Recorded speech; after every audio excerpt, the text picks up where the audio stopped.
उपस्थित विभागाध्यक्ष, संकाय सदस्य एवं इस शोधार्थी और प्रिय छात्र शक्ति, आप सभी को मेरा बहुत बहुत नमस्कार। केंद्रीय हिंदी विश्वविद्यालय का भोपाल परिसर में आकर बहुत अधिक आह्लादित हूँ, बहुत संतोष मिल रहा है। कभी भी संस्कृत के किसी भी केंद्र में जाता हूँ तो वहाँ जो एक ऊर्जा मंत्रोच्चारण से जो प्राप्त होती है उसका अनुभूति मैं कर रहा हूँ यहाँ। और बहुत दिन बाद संस्कृत के कार्यक्रम में भाग लेने का कोविड के कारण ऑनलाइन कार्यक्रमों में तो जुड़ पाया हूँ पहले भी पिछले 6-7 महीने में, लेकिन एक प्रत्यक्ष कार्यक्रम में जुड़ने का एक आनंद भी आज मैं महसूस कर रहा हूँ।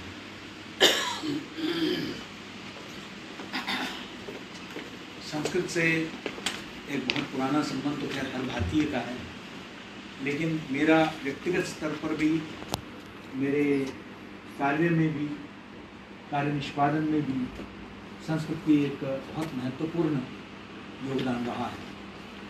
जैसे कि यहाँ चर्चा की गई, दूरदर्शन में जब मैं वरिष्ठ संपादक था तो हमने पहली बार वार्तावली कार्यक्रम हमने हमारे टीम ने मिलकर शुरू किया।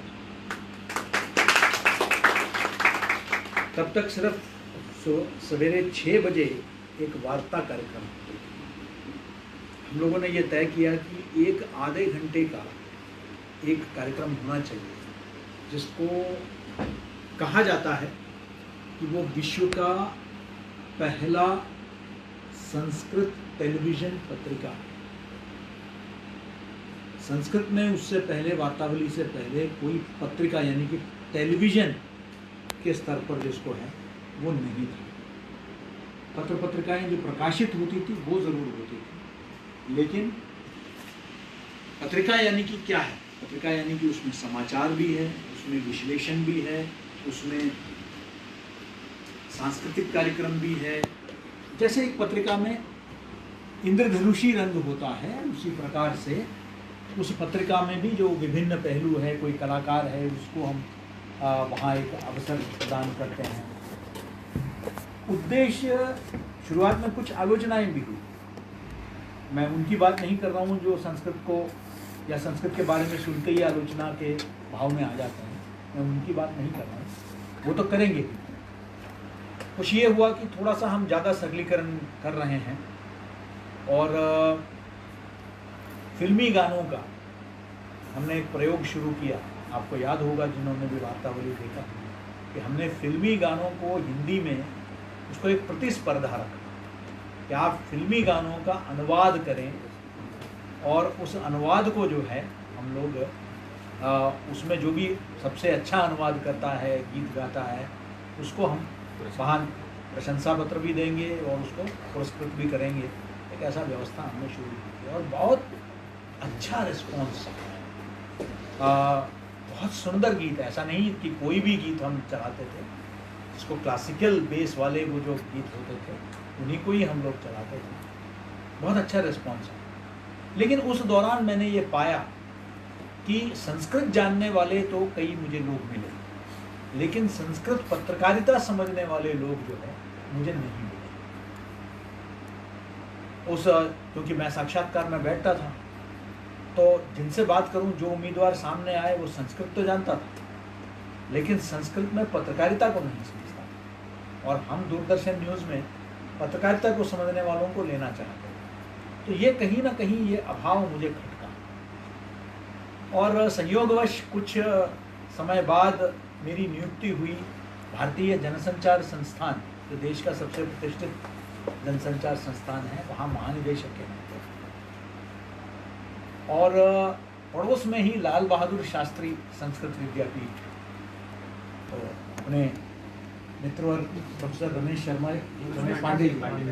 पांडे जी, उन्होंने मुझे एक कार्यक्रम के लिए आमंत्रित किया, मैं वहाँ पहुँचा तो ऐसे ही एक कुछ छात्र थे वहाँ मन में एक भाव आया और मैंने वहाँ बता दिया, सबके सामने अभिव्यक्त किया उसको कि भाई मेरी इच्छा है कि आप में से कुछ पत्रकारों को, आप में से कुछ संस्कृत छात्रों को हम पत्रकारिता में भी तैयार करें, क्योंकि ये अभाव मुझे कहीं ना कहीं खटकता।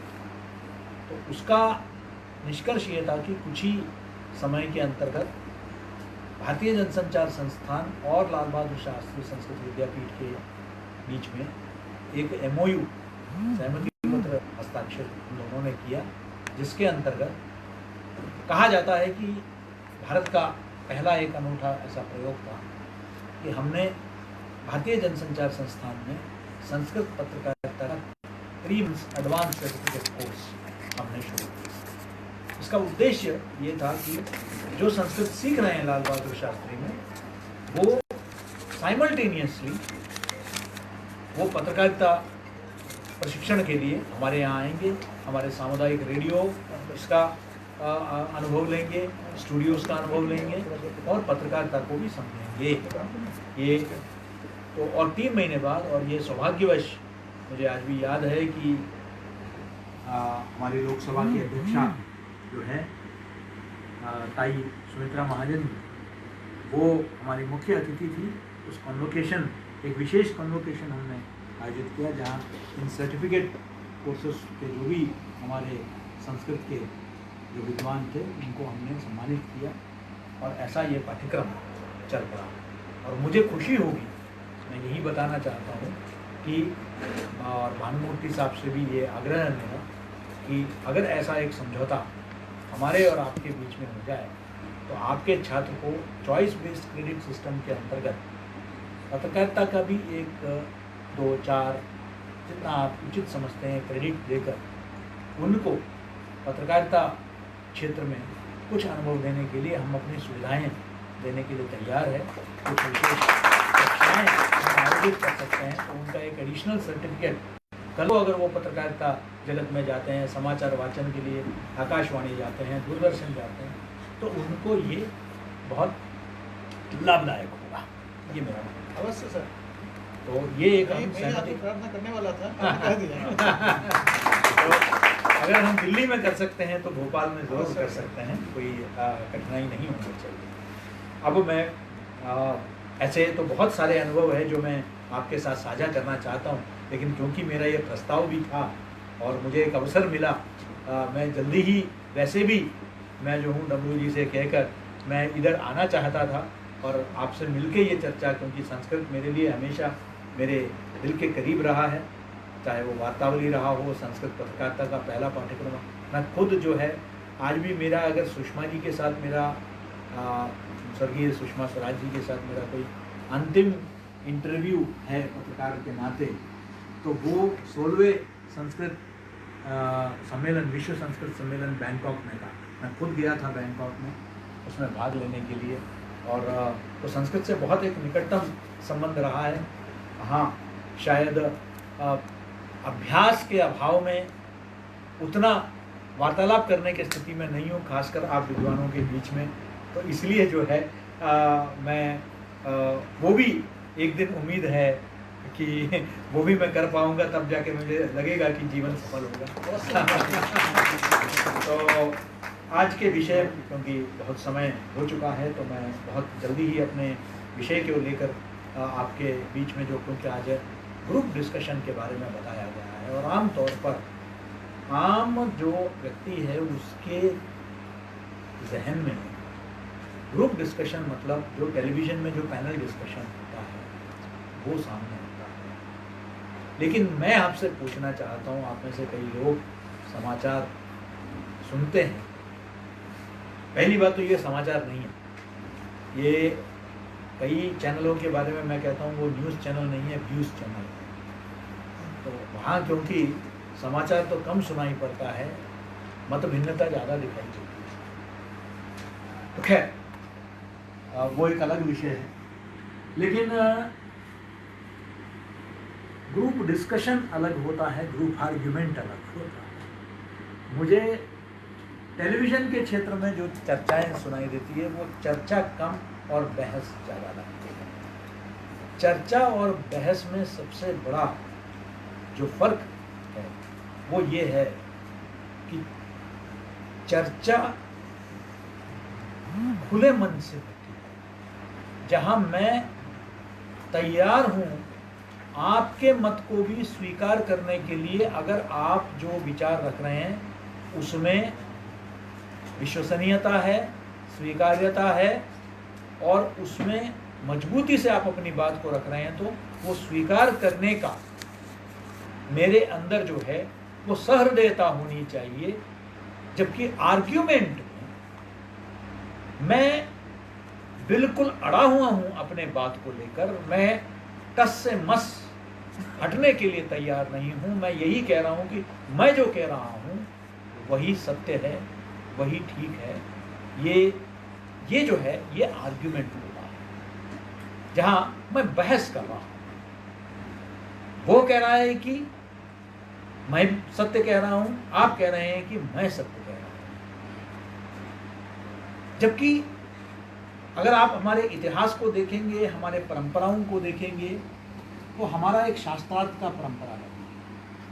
शास्त्रार्थ के परंपरा में आदान प्रदान होता है विचारों का। अगर आपका परसुएसिव आपका डिस्कशन में आप अपनी बात को रखते हैं तो मैं कन्वर्ट हो जाता हूं, मैं आपको विचार को स्वीकार कर लेता हूं। लेकिन यहां अंत तक आपको विचार का स्वीकार्यता नहीं दिखती। जितने आप अपने बात को लेकर अड़े हुए थे, शायद उससे ज़्यादा अड़कर, यहाँ तक कि लड़कर, अड़ते ही नहीं आप लड़ते भी हैं, और कभी कभी तो वो फिजिकल भी हो जाता है। कई चैनलों में वो भी आपको देखने को मिलता है, एक दूसरे को 2-4 थप्पड़ भी जड़ देते हैं। तो अड़ना, जड़ना, लड़ना, ये सब उस पैनल डिस्कशन का एक हिस्सा हो जाता है। तो उससे क्या होता है? उससे ये होता है कि निष्कर्ष नहीं निकलता है। डिस्कशन का जो लॉजिकल कंक्लूजन है वो है कि आप किसी आउटकम में पहुंचे।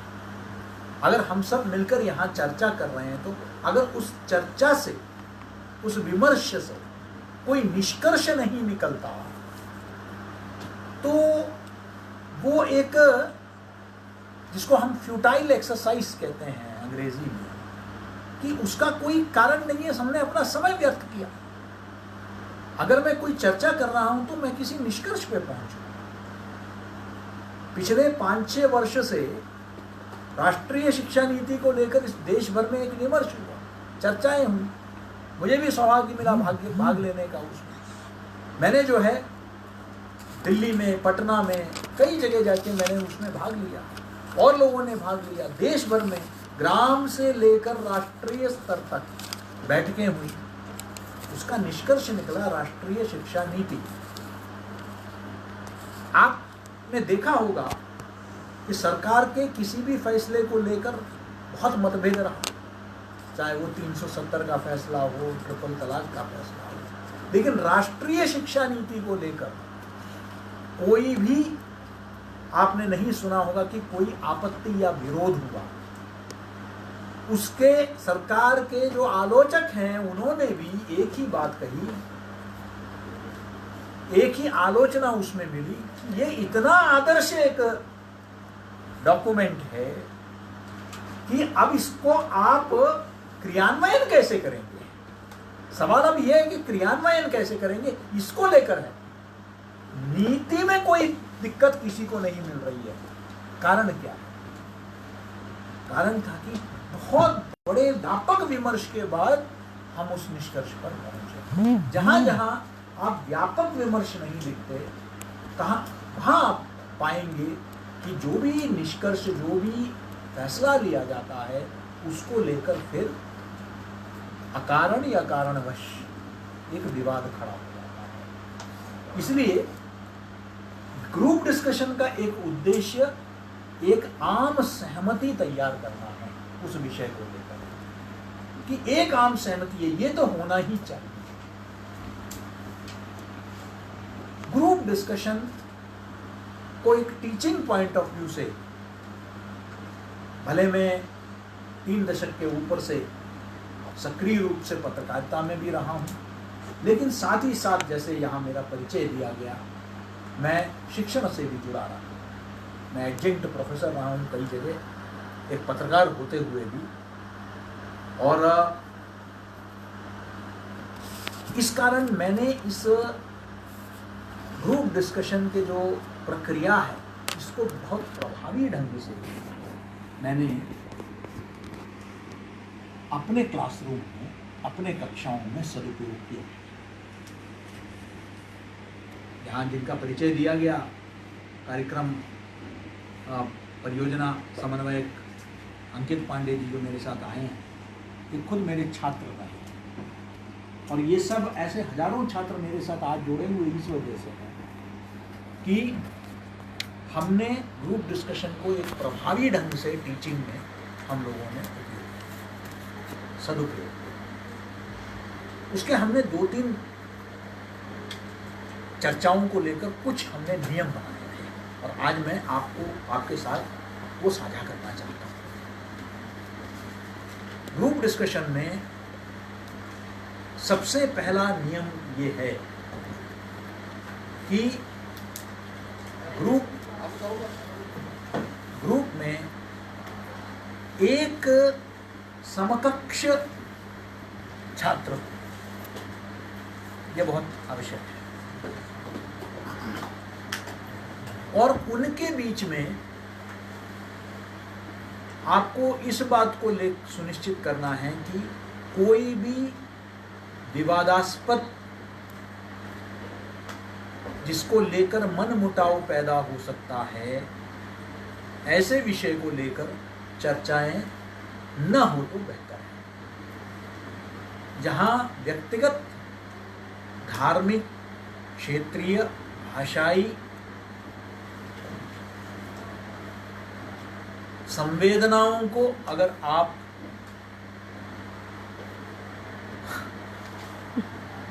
उकसाएंगे तो वो फिर परेशानी का कारण बन जाएगा। इसलिए विषय का चयन, मैं ये नहीं कह रहा कि राजनीतिक या वैचारिक विषय नहीं उठाना चाहिए, लेकिन कैसा विषय उठाएं। अब आप इस तरह का विषय उठाएंगे कि जिसका धार्मिक संवेदनाओं से जुड़ी हुई हो, आस्था से जुड़ी हुई हो, तो मुझे लगता है कि उसमें एक मन को पीड़ा पहुंचेगी। मुक्त मन से उसको लेकर चर्चाएं नहीं होती। लेकिन अगर आप, जिसको हम कहेंगे कि विवादों से मुक्त विषयों पर, जैसे कि क्या वैक्सीन लेना चाहिए या नहीं, मैं आज के संदर्भ में कुछ प्रश्न उठा रहा हूं। सोशल मीडिया का नियमन होना चाहिए या नहीं, क्या समाचार पत्रों की प्रासंगिकता अब रही है या नहीं, ऐसे विभिन्न विषय आज के संदर्भ में मैं जो रख सकता हूं, क्योंकि विषयों की कमी नहीं है हमारे बीच में। तो इसलिए ऐसा विषय नहीं रखना चाहिए जहां व्यक्तिगत संवेदनाओं को ठेस पहुंचे। दूसरी, व्यक्तिगत टिप्पणी और आक्षेप ये नहीं होना चाहिए ग्रुप डिस्कशन, जहां आप सीधे सीधे व्यक्ति, आपने तो ये कहा था, तब आपके तो व्यक्तिगत जीवन में ये है, ये नहीं होना चाहिए। ये व्यक्ति से ऊपर उठ के विषय पर होनी चाहिए चर्चा, व्यक्ति के स्तर पर चर्चा नहीं होनी चाहिए। इसको सुनिश्चित करना आवश्यक है। हर व्यक्ति को मैं अक्सर कहता हूं कि हमारे यहाँ चैनलों में आप जो देखते हैं वो बहस है, वो इसलिए कहता हूं, वो ऐसे ही लगता है जैसे पड़ोस में बहुत सारे लोग, अक्सर आप देखते होंगे कई मोहल्लों में, छोटे से मोहल्ले जहाँ जगह नहीं है, न सीवरेज ठीक से चल रहा है, ऐसे जगहों में पानी को लेकर, सफाई को लेकर आए दिन कोई छत में खड़ा हुआ है, कोई वो आपस में बहस कर रहे हैं, तू तू मैं कर रहे हैं, गाली गलौज कर रहे हैं, ये आपको दिखाई देगा। वो इसलिए होता है, वो वही चीज़ आप आज टेलीविज़न चैनल में देख रहे हैं, जहाँ जिसको हम कहते हैं कि एक बिल्कुल खुली छूट दे रखी है आपको जो मन में आए। इसलिए भाषा पर संयम, ये क्लासरूम में बहुत स्पष्टता इसको लेकर होनी चाहिए कि भाषा आप कैसे उपयोग करेंगे। आप तू मैं पर उतर नहीं आएंगे, आप भाषा पर संयम रखेंगे। ये एक ग्रुप, हेल्दी ग्रुप डिस्कशन, एक स्वस्थ चर्चा के लिए अनिवार्य है। अगर हम भाषा पर संयम नहीं रखेंगे, वैसे तो मैं भाषा की शुद्धता भी कहूँगा, लेकिन हो सकता है कि अलग अलग परिसरों से, अलग अलग पृष्ठभूमियों से लोग आते हैं, तो कुछ कभी कोई प्रचलित, तो कभी कोई जो है और ऐसे भाषा का प्रयोग करने पर भी परिचित या प्रचलित, इनका आपस में रहता है, तो वो ठीक है।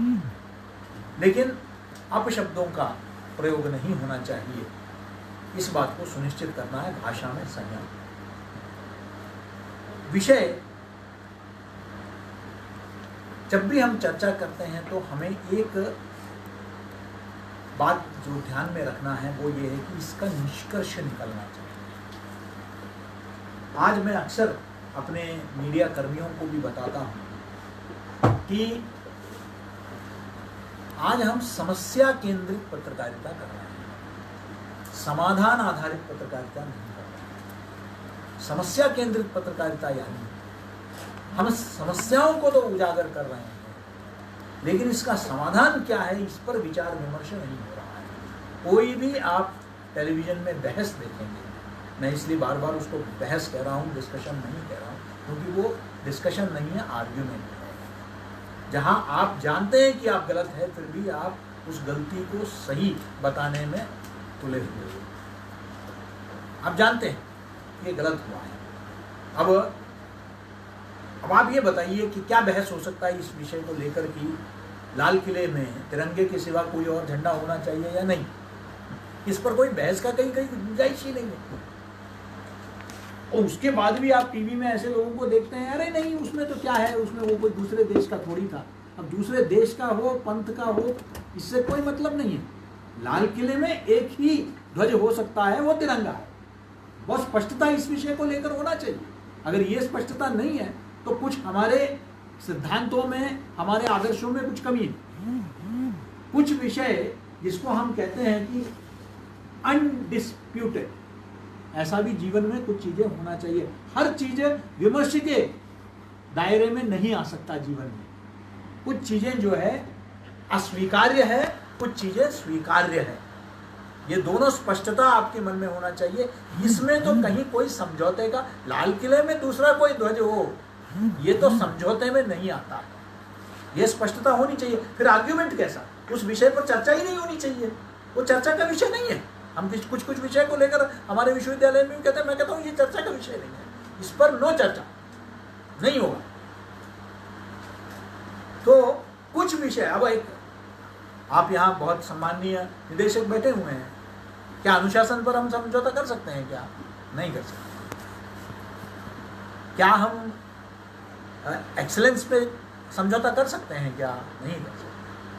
तो ये जो कुछ विषय है जिसमें कहीं कोई समझौता नहीं हो सकता, तो वैसे विषयों पर हम फालतू का बहस कराने का कोई अर्थ नहीं है। तो समाधान कैसे निकलेगा?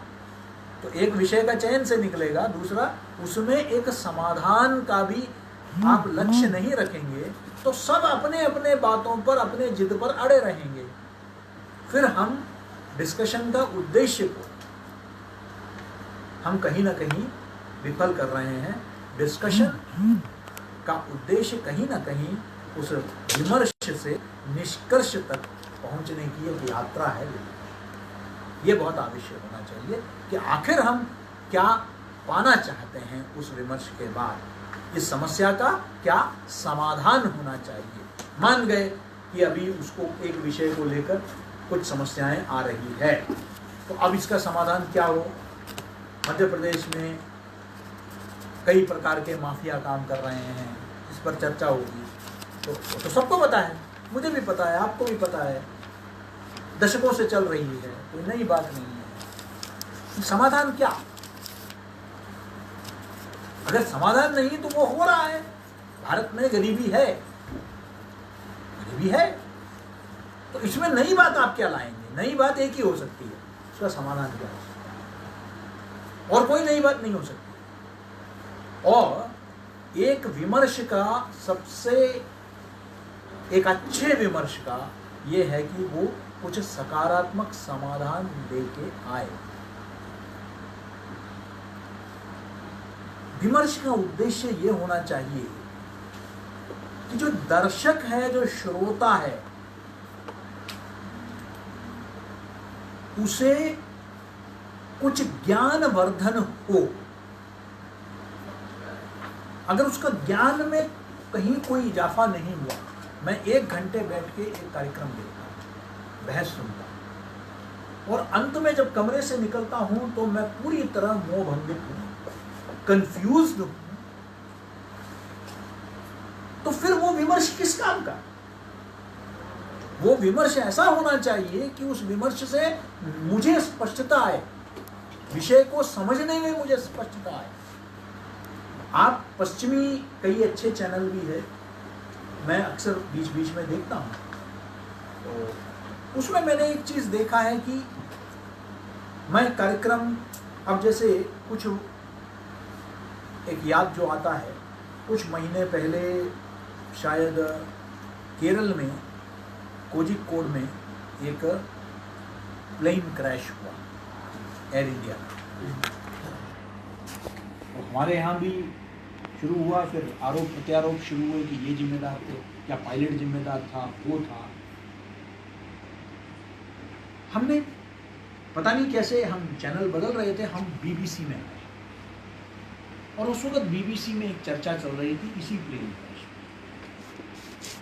मैंने उसमें देखा, उसमें एविएशन का एक विशेषज्ञ बैठा हुआ था, उसको वहां बैठे, लंदन में बैठे, वो बता रहा था कि ये टेबल टॉप एयरपोर्ट है, यानी कि एक पहाड़ के ऊपर है, और वो पूरा डायनामिक्स को वो समझा रहा था कि ये क्रैश क्यों हुआ और आगे से क्या सावधानियां बरतनी चाहिए, जहां इस तरह के टेबल टॉप एयरपोर्ट से, हवाई अड्डों से आप दुर्घटनाओं को कैसे बचा सकते हैं, क्योंकि वो सीधे फिर खाई में जाके गिरता है। अगर उसका स्पीड बढ़ गया, जैसे कि उस केस में हुआ, तो वो जाके सीधे क्रैश करता है, सीधे खाई में गिरता है। तो ऐसे स्थिति में, क्योंकि वो 1 किलोमीटर आगे उसने टच डाउन किया, आप टारमैक में आप कहाँ टच डाउन करते हैं उसके बाद एक स्पीड निर्धारित है, तो हवाई जहाज चलती रहती है, वो बहुत तेज, क्योंकि इतने तेजी से वो चल रही है, उसी तेज से वो ज़मीन पे चलती है, और फिर वो धीरे धीरे थमती है। अगर ब्रेक लगा दिया तो सबको चोट पहुंचेगी, तो इसलिए वो टच डाउन करके वो आगे को। लेकिन कभी कभी अगर आपने थोड़ा भी, क्योंकि वो टेबल टॉप है, पहाड़ के ऊपर है, आपका इतना ही है, और आप फिर जो है तोड़ के सीधे खाई पे गिरते। अब इस चीज़ को पूरा मैं 15 मिनट के एयर क्रैश के 15 मिनट के अंदर मैं समझ पाया, जबकि दूसरे चैनलों में कहाँ क्या कमी रह गई थी, लोग वहाँ ये कर रहे हैं, कितने मारे गए, ये हम लोग बहस कर रहे थे। उसमें मुझे कुछ समझ में नहीं आया, लेकिन यहाँ में सब कुछ स्पष्टता है। क्या ज्ञानवर्धक होना चाहिए एक चर्चा, उससे मेरे ज्ञान में मुझे लगना चाहिए मैं कुछ नया सीख के आया। मैं किसी कार्यक्रम में, भोपाल में कई जगह विमर्श होता है, तो मैं पहले घर से निकलता हूँ, आधा घंटा 40 मिनट लगता है वहाँ पहुँचने में, फिर 10-15 मिनट इंतज़ार करके कार्यक्रम शुरू होता है। कभी वक्ता देरी से आता है, जैसे मैं इधर आया कार्यक्रम में देरी से, तो आप जो है प्रतीक्षा कर रहे हैं, हम लोग उसके बाद कार्यक्रम, फिर उसके बाद चाय पानी सब लेके फिर हम निकलते हैं। यानी कि एक व्यक्ति कम से कम 2-2.5 घंटे अपने समय से निकाल कर आता है, और अगर उसे कुछ नहीं मिलता है उसमें से, अरे 4 लोग अपना भाषण देके चले गए अपना, हैं, लेकिन उसमें मेरे ज्ञान को कुछ बढ़ावा मिला क्या, ये लोग देखते हैं। तो ये चर्चा भी लोग भाग लेते हैं, तो उसमें बहुत कुछ मुझे सीखने को मिलना चाहिए, कम से कम कुछ नया। अगर एक नई बात भी मैं उसमें से समझ पाऊँ उस विमर्श से, तो ये बहुत आवश्यक है। इसके लिए आपको ये सुनिश्चित करना है कि आप पहले से ही क्लासरूम में इस विषय को लेकर बताएं कि कल हम इस विषय पर चर्चा करेंगे, आप तैयारी करके आना। आप तैयारी नहीं करके आएंगे तो क्या होता है कि आप आके ब्लैंक बैठे हुए हैं, वहां कुछ समझ में आया, उसके आधार पर आप बात कर रहे हैं, चर्चा कर रहे हैं। तैयारी किए बगैर आप अध्ययन कीजिए उस विषय पर। मैं ताजा अनुभव आपके साथ साझा करूंगा। पिछले 2 दिवस से मेरे विश्वविद्यालय में राष्ट्रीय शिक्षा नीति को लेकर कार्यशाला हमने आयोजित किया। हमने दिल्ली से जो NEP के ड्राफ्टिंग कमेटी के सदस्य हैं, रिव्यू कमेटी के सदस्य हैं, और JNU जवाहरलाल नेहरू विश्वविद्यालय में जो NEP के जो इम्प्लीमेंटेशन कमेटी के अध्यक्ष हैं, ऐसे प्रोफेसर मज़हर आसिफ को हमने आमंत्रित किया। ग्वालियर से डॉक्टर उमाशंकर पचौरी साहब को हमने आमंत्रित किया। और हमने ये कार्यशाला ऐसे योजना की कि पहले दिन विभागाध्यक्षों के साथ बैठक होगी, दूसरे दिन सवेरे हम लोग उसमें अपने जितने संकाय हैं वो लोग जुड़ेंगे, और तीसरे दिन उसमें रीवा, खंडवा, नोएडा परिसर सभी के संकाय जुड़ेंगे, अतिथि शिक्षक जुड़ेंगे, संबंध अध्ययन केंद्रों के संकाय जुड़ेंगे, और तीसरा जो कार्यक्रम था वो समापन सत्र, जिसमें माननीय उच्च शिक्षा मंत्री डॉक्टर मोहन यादव जी भी रहेंगे। ऐसे हमने पूरा योजना बनाई। लेकिन एक हफ्ते पहले ही, एक सप्ताह पहले, हमने NEP के सारे डॉक्यूमेंट शिक्षकों को हमने भेज दिए।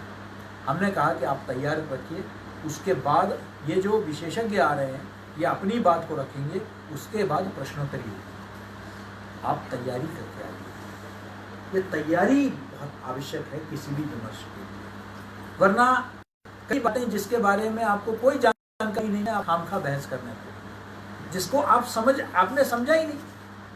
तो होमवर्क करना बहुत आवश्यक है। क्लासरूम डिस्कशन की हम बात कर रहे हैं। इवन टेलीविजन डिस्कशन में मैं आपको बता दूं, शाम को अगर 7 से 8 का या 8 से 9 का डिस्कशन है तो 2 बजे ही बता दिया जाता है सभी विशेषज्ञों को कि आप तैयार होकर आए।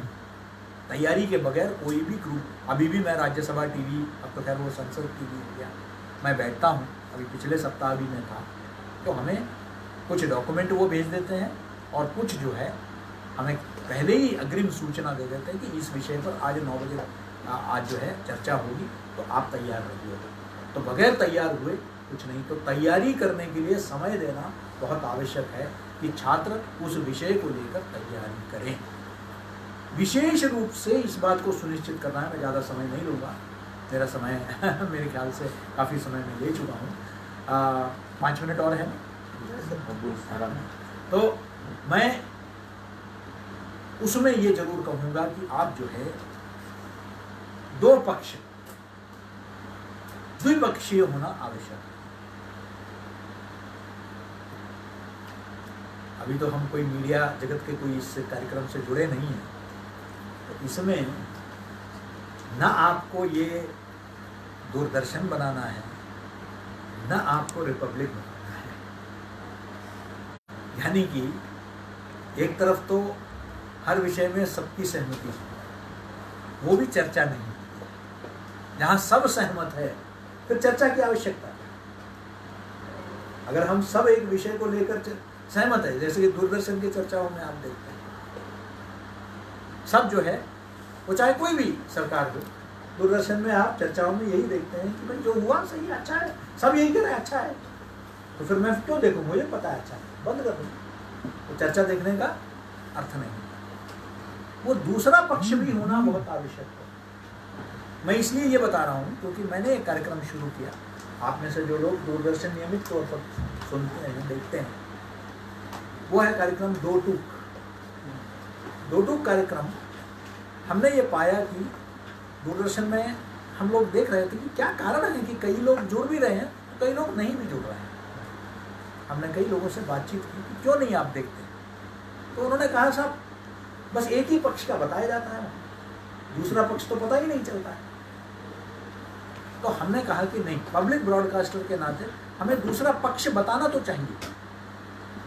अब इसका काफ़ी शुरुआत में उसको लेकर कई लोगों की अपनी समस्याएं थी, लेकिन हमने कहा कि देखिए चर्चा द्विपक्षीय होना चाहिए। अगर आप 3 लोगों को बिठाते हैं, कम से कम एक होना चाहिए जो मत भिन्नता रखता है, वरना फिर विषय खुल के सामने नहीं आएगा, दूसरी ओर की समस्या समझ में नहीं आएगा, विरोध समझ में नहीं आएगा। ये समझना बहुत आवश्यक है किसी भी चर्चा में, दूसरा पक्ष है क्या, नहीं तो वो एक सारगर्भित चर्चा नहीं हो, वो एक मोनोलॉग होगा, वो डायलॉग नहीं होगा। इसलिए इसके लिए आवश्यक है कि दोनों पक्ष रखा जाए।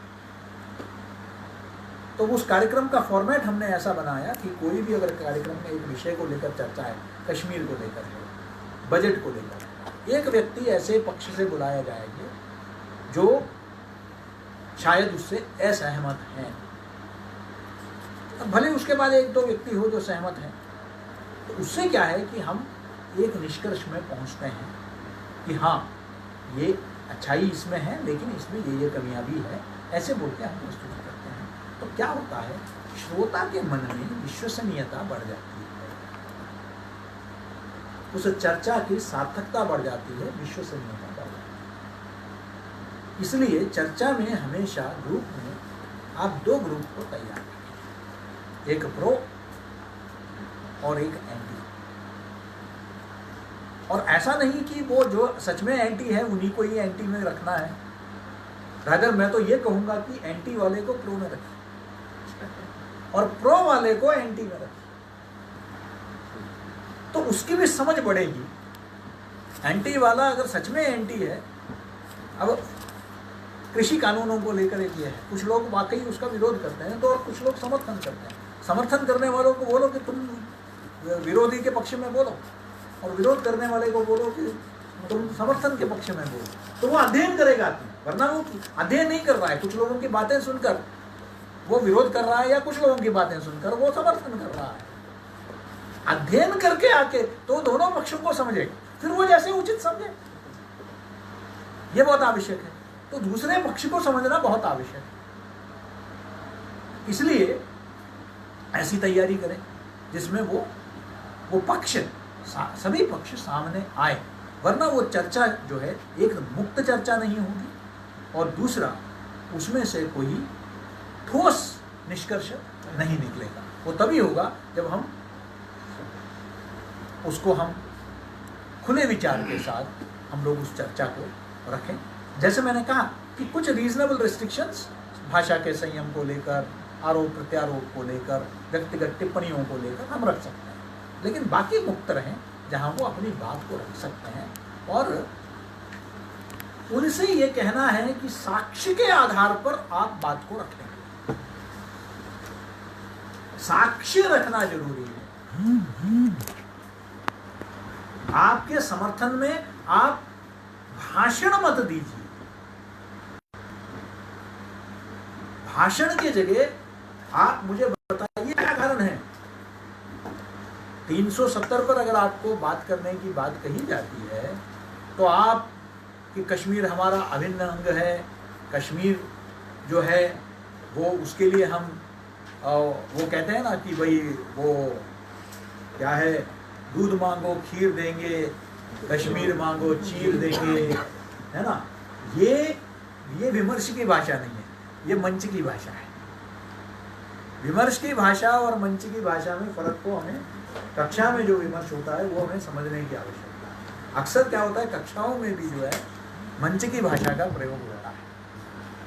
370 हटाने के बहुत सारे कारण हैं, उन कारणों पर चर्चा करो कि भाई वहां, जैसे उदाहरण के तौर पर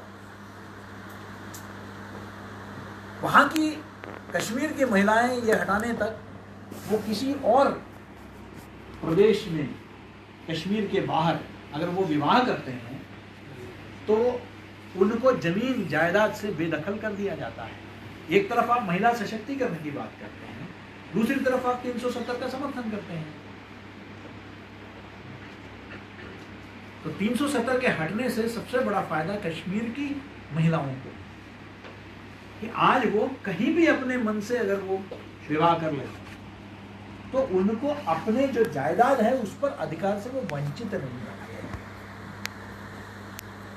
वहां अनुसूचित जाति के कुछ लोगों को महाराजा हरि सिंह के समय में लेकर आए थे, उनको वहां स्थापित किया गया था। लेकिन बड़ा विचित्र कानून है कि वो सिर्फ सफाई कर्मचारी ही बन सकते हैं। वाल्मीकि समाज के हैं, वो पंजाब से लाएंगे, वो सिर्फ मतलब आज़ादी से 70 साल तक भी वो आज वो एक ही काम कर सकते हैं, उनको और कोई नौकरी नहीं मिलेगी, वो सिर्फ सफाई कर्मचारी ही रह सकते हैं। अब इससे बड़ा संविधान का उल्लंघन कहीं नहीं हो सकता।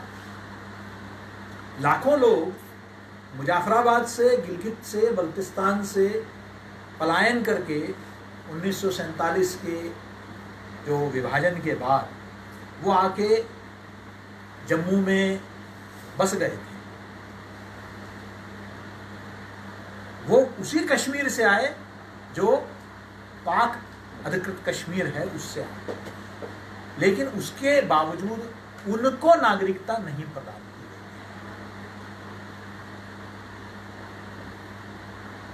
गई। ये क्या अन्याय नहीं है? वो कई लाखों में है।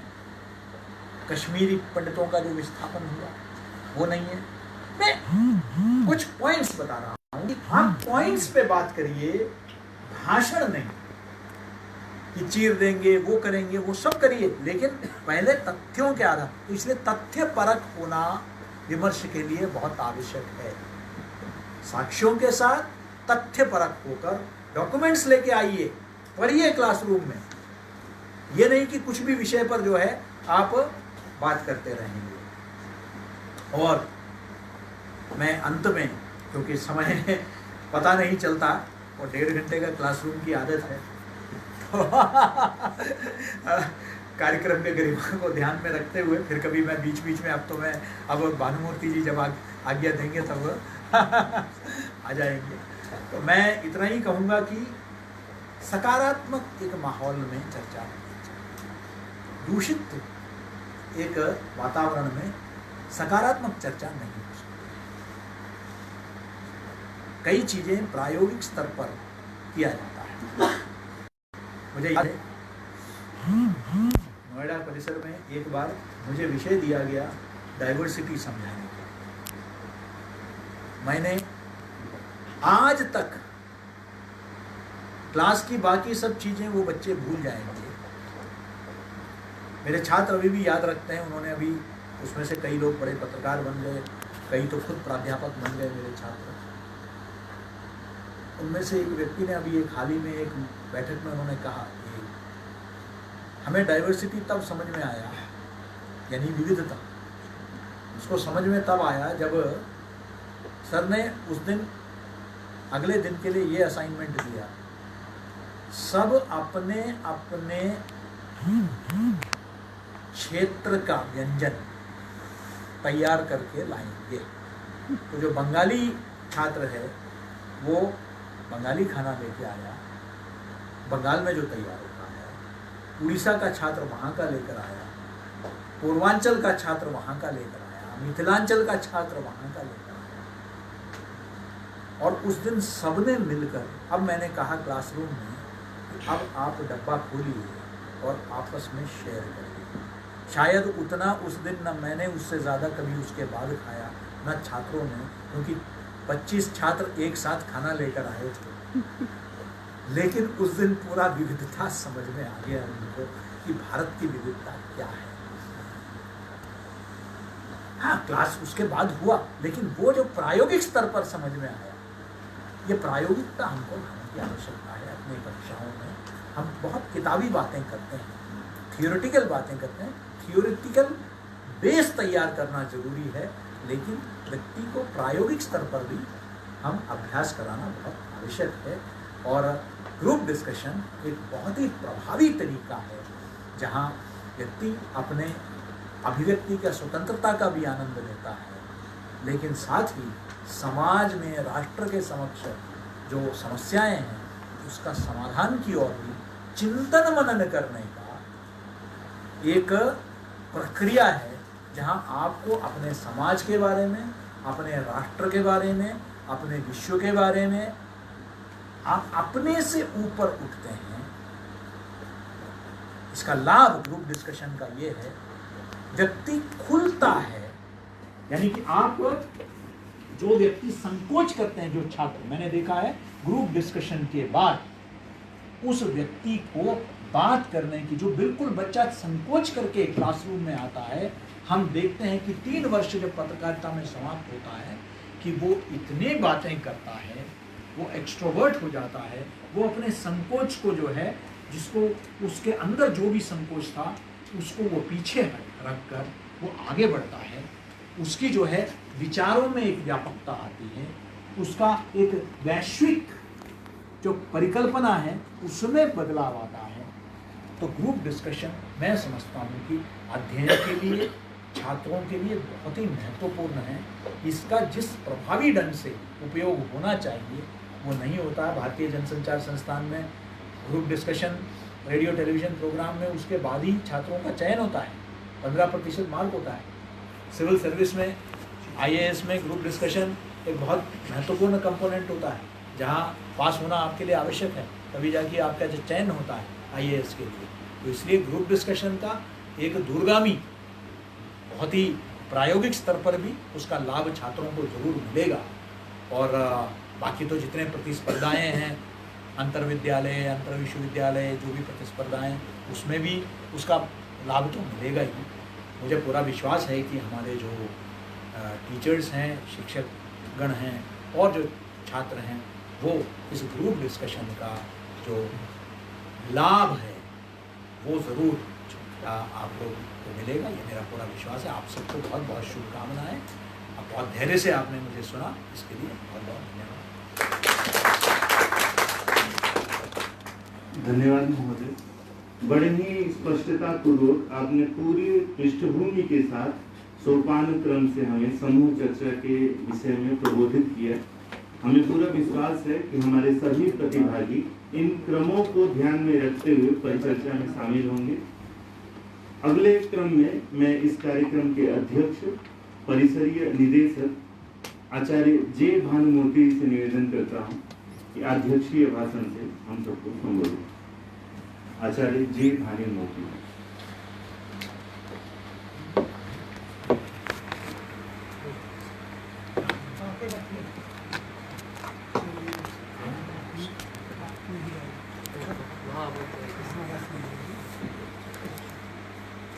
वीडियो सर, वीडियो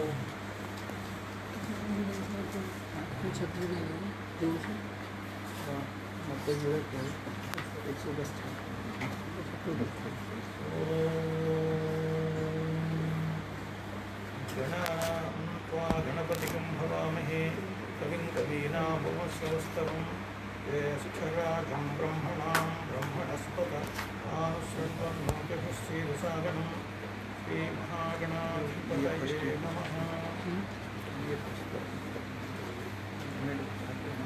आज का गणचर्चा कार्यक्रम में मुख्य अतिथि के रूप में तथा मुख्य वक्ता के रूप में उपस्थित